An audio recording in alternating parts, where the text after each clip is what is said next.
비가 옵니다. 하나님의 눈물처럼 여겨지는 것은 저만의 느낌은 아닐 것입니다. 여러분, 안녕들 하십니까? 어떻들으면 그렇다고 대답하겠지만 잠시만 깊이 생각하면 결코 이 세상이 안녕하지 않다라는 것을 느낄 수가 있으실 것입니다. 지난 2021년 2월에 동거 커플 중에 한 사람이 자신의 파트너를 건강보험 피부양자로 인정해달라고 행정소송을 시작했습니다. 1심에서 패소했습니다. 그런데 2심에서 그들이 이겼습니다. 마침내 대법원에 가서 어이없게도 9대4로 그들이 이겨버리고 말았습니다.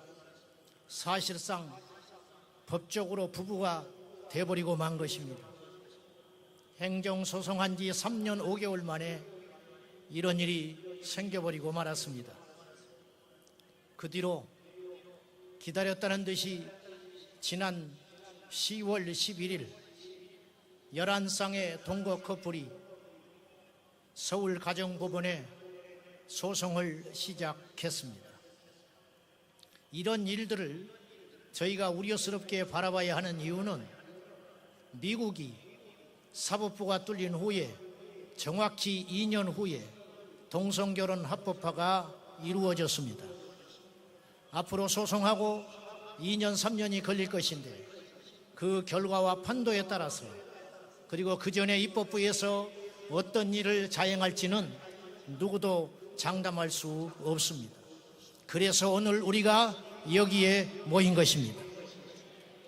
포괄적 차별금지법과 동성결혼 합법화가 이미 제정된 미국이나 서구 국가에서는 기독교 신앙의 자유가 억압당하고 미국 감리교 목사인 강현중 목사님은 17년 동안 목회하던 교회에서 동성애를 반대했다는 이유 하나만으로 해임당하는 일이 있었습니다.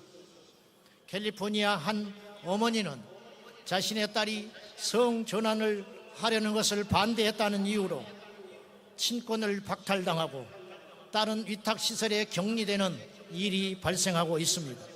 이런 이야기를 하려면 끝도 없습니다. 가짜뉴스처럼 들리십니까? 검색만 하면 이런 일들이 줄줄이 올라옵니다. 여러분, 이래도 안녕하십니까? 내 자식이 아니고 내 형제가 아니고 나와 상관없으니 그리고 어차피 시대적 대세이니 이대로 침묵하고 있어야 하겠습니까?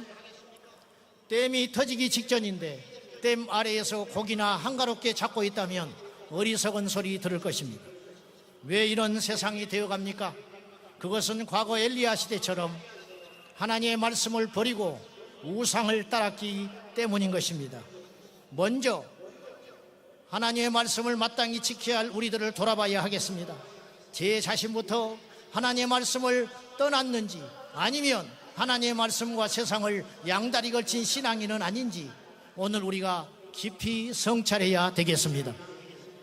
우리가 세상을 꾸짖기 전에 동성애자를 죄라고 말하기 전에 엘리야가 갈멜산에 올라 무너진 하나님의 제단을 먼저 수축하고 기도했듯이 오늘 우리의 예배 삶을 돌아보며 우리의 생활들을 돌아보면서 하나님 앞에 깊이 회개하고 하나님께 애통의 눈물을 흘리는 오늘 이 시간 저와 여러분 되기를 예수님의 이름으로 축원합니다.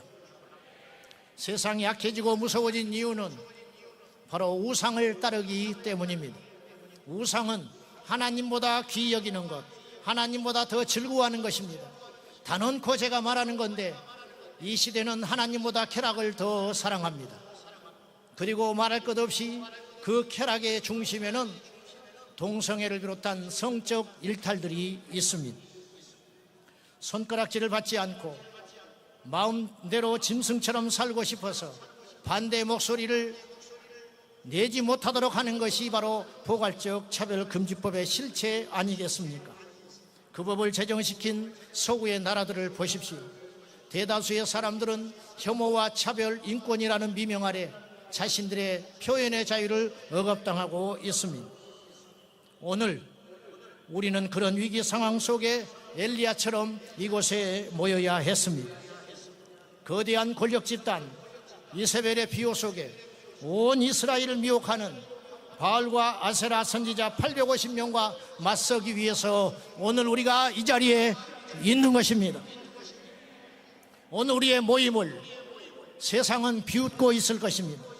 이렇게 많은 분들이 모여서 소리를 내어도 오늘 저녁 메인 뉴스에 다루지도 않을 것입니다. 다룬다 할지라도 보수 기독교 단체가 모여서 일부 모여서 시내에서 한복판에 집회를 함으로 교통체증으로 고통을 겪었다는 소리만 하게 될 것입니다.